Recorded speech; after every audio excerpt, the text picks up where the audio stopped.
Hey guys, welcome back to my channel. Today we will discuss about antepartum hemorrhage, which is very important topic for the academic students, even for them who are preparing for the competitive exams. So let's get started. First is definition of antepartum hemorrhage. It is defined as a bleeding from or into the genital tract after the 28th week of pregnancy and before the birth of the baby. So क्या होता है antepartum haemorrhage? Bleeding हो जाना genital tract से after the 28th week of pregnancy. तो 28th week मतलब 7 month के बाद क्या ब्लीडिंग हो रही है जेनिटल ट्रैक में से, ठीक है. And before the birth of the baby मतलब बेबी का भी बर्थ नहीं हुआ है, उससे पहले क्या ब्लीडिंग होने स्टार्ट हो जाना जेनिटल ट्रैक में से, उसे हम बोलते हैं एंटीपार्टम है. सो एंटीपार्टम ही 2 वर्ड्स में डिवाइड है, मतलब pre. Anti is pre and partum is delivery, right. So antepartum haemorrhage में क्या है, डिलीवरी से पहले क्या अगर ब्लड लॉस होना स्टार्ट हो जाना, हैमरेज हो जाना, क्यों हो रही है उसके कुछ टाइप्स है वो आगे पढ़ते हैं. तो 2 टाइप्स है बेसिकली इसके, placental bleeding and extra placental bleeding. Placental bleeding को आगे फर्दर 2 में डिवीजन है, प्लेसेंटा प्रीविया एंड एब्रप्टिव प्लेसेंटा. और एक्स्ट्रा प्लेसेंटा ब्लीडिंग की ड्यू टू लोकल सर्विकोवेजाइनल लीजन्स, ठीक है. प्लेसेंटा में कोई भी ब्लीडिंग हो रही है जिसकी वजह से क्या है एंटीपार्टम हैमरेज हुआ, जिसके 2 टाइप्स आते हैं, प्लेसेंटा प्रीविया एंड एब्रप्टिव प्लेसेंटा. आज की क्लास में प्लेसेंटा प्रीविया पढ़ेंगे. फिर एक्स्ट्रा प्लेसेंटा ब्लीडिंग मतलब प्लेसेंटा के अदर देन कोई कॉज था जिसकी वजह से ब्लीडिंग होनी स्टार्ट हो गई. तो कोई भी सर्विक्स के या फिर वजाइनल लीजन होने की वजह से कोई भी ब्लीडिंग हो जाना जेनिटल ट्रैक से, उसे हम बोलते हैं एंटीपार्टम हैमरेज. तो प्लेसेंटा प्रीविया पढ़ते हैं सबसे पहले. Placenta previa, a low implantation of the placenta in the uterus causing it to lie alongside or in front of the presenting part. तो क्या होता है प्लेसेंटा प्रीविया में? लोअर इम्प्लांटेशन हो जाना प्लेसेंटा की, ठीक है. जैसे इसमें डायग्राम में दिखाया, फीटस पीछे और प्लेसेंटा के नीचे लो इम्प्लांट हुआ है सर्विकल ओएस के पास, ठीक है. तो लोअर इम्प्लांटेशन हो जाना प्लेसेंटा की in the uterus causing it to lie alongside और इन फ्रंट, या तो साइड में सर्विकल ओएस है जो सर्विकल ओपनिंग है, या तो उसके साइड पे लाई कर रहा है प्लेसेंटा, या फिर बिल्कुल उसके ऊपर ही आया हुआ है. जैसे यहाँ पे इस डायग्राम में दिखा हुआ है, बिल्कुल क्लोज ही हो रखी है, कोई पैसेज ही नहीं है फीटस को पास करने के लिए, ठीक है. तो इसको हम बोलते हैं प्लेसेंटा प्रीविया.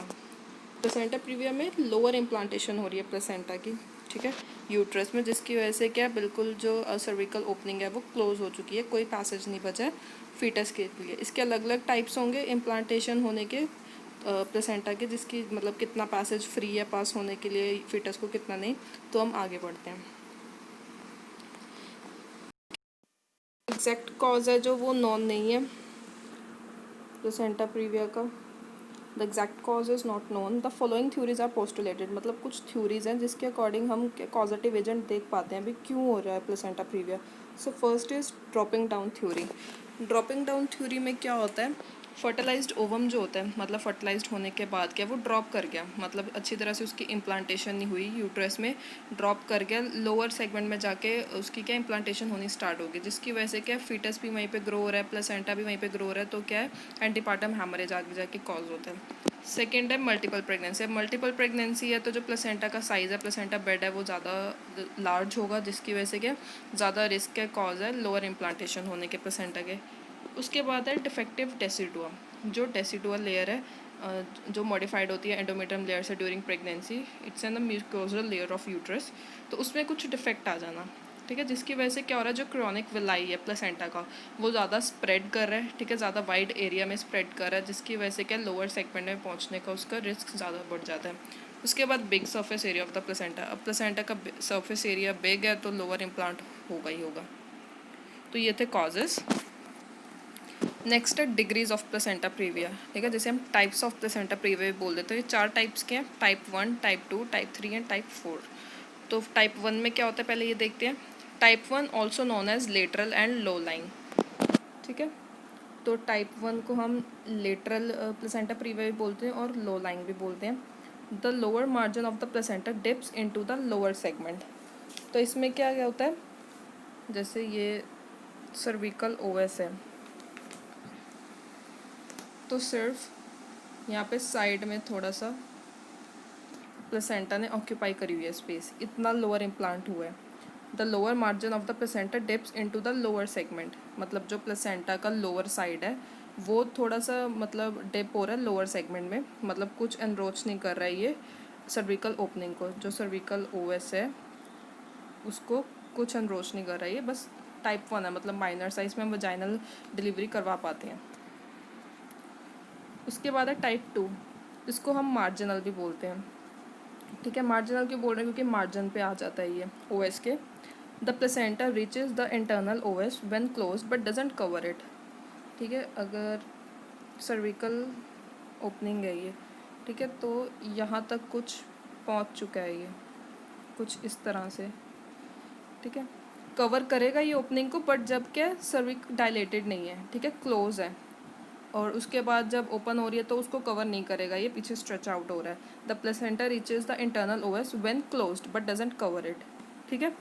क्लोज होने के टाइम पे जैसे इसमें डायग्राम में दिखाया ये प्लेसेंटा है ये, उसके बाद इसकी जो लोअर इम्प्लांटेशन हुई है ये इंटरनल सर्विकल ओएस है यहाँ पर, ठीक है। तो इसकी ओपनिंग को क्या है ये ऑब्स्ट्रक्ट नहीं कर रहा है, बट बिल्कुल उसके साथ ही वहाँ पे इम्प्लांट हुआ है, तो इसको हम बोलते हैं मार्जिनल प्लेसेंटा प्रीविया। ये थी टाइप 2। फिर है type 3 also known as partial और इनकम्प्लीट, तो इसको हम पार्शियल भी बोलते हैं और इनकम्प्लीट भी बोलते हैं। The placenta covers the internal OS when closed but not when fully dilated, तो इसमें क्या होता है,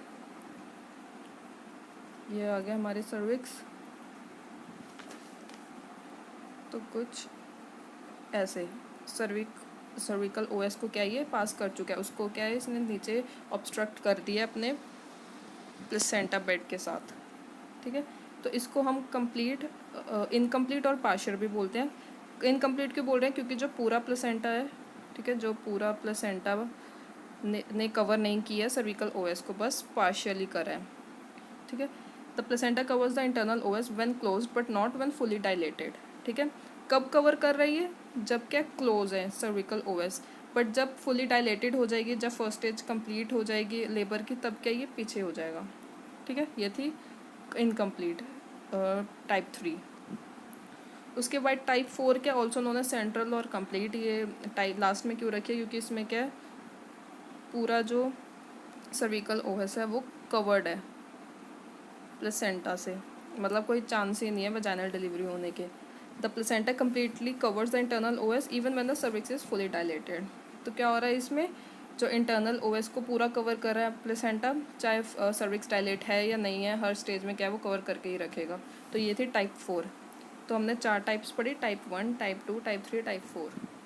तो ये डायग्राम में देखते हैं हम, इसमें पूरा एक्सप्लेन करा हुआ है, तो इससे आपको बिल्कुल क्लियर हो जाएगा। टाइप 1 में देखो जो है थोड़ी सी साइड को ही कवर करा, उतना ही लोअर इम्प्लांट हुआ है, मतलब जो सर्विकल ओएस के इतने ही साइड पे इम्प्लांट हुआ है प्लेसेंटा। टाइप 2 में क्या है जो ओएस है, ठीक है, ऑरिफिस है, वहाँ उसके साइड तक पहुँच चुका है, ठीक है। थर्ड में क्या है जो पार्शियल थी हमारी, पार्शियल इनकम्प्लीट, मतलब क्या जब इंटरनल ओएस क्या क्लोज होगी तब उसको पार्शियली कवर करेगा ये। टाइप 4 में तो बिल्कुल ही इसने कवर कर लिया है इंटरनल ओएस को, ऐसे इस डायग्राम में दिखाया।